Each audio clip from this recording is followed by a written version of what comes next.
This video will demonstrate how to calculate the gradient of a straight line. The general formula for the equation of a straight line is y equals mx plus c. What do these letters mean?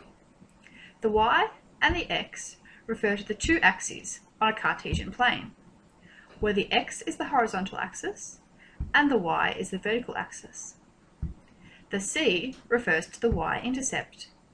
This is where a line crosses the y-axis. The m refers to gradient.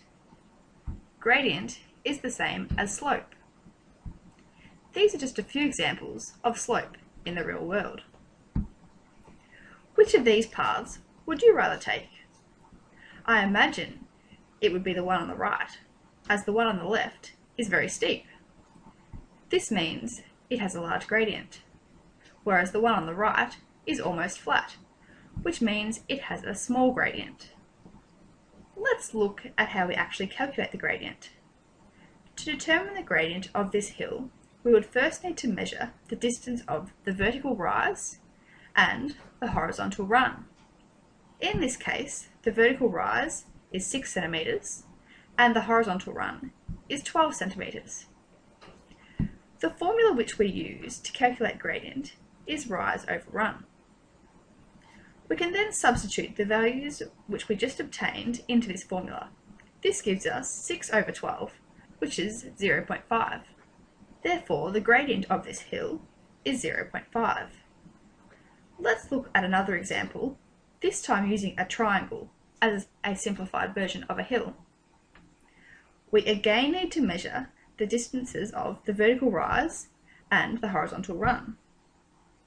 We can then substitute these values into the formula rise over run, which gives us 6 over 3, which equals 2.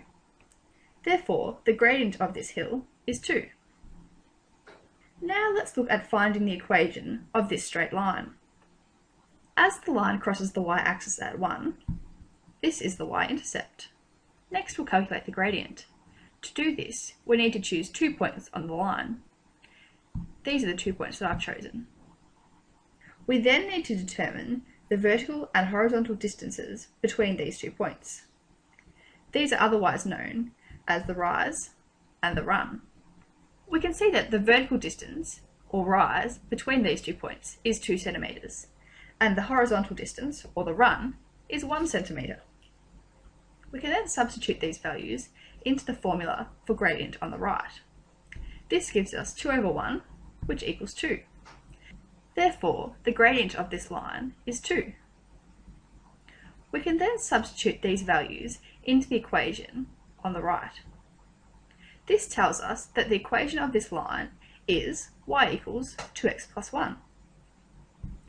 We now need to practice finding the equation of some straight lines by determining the y-intercept and calculating the gradient.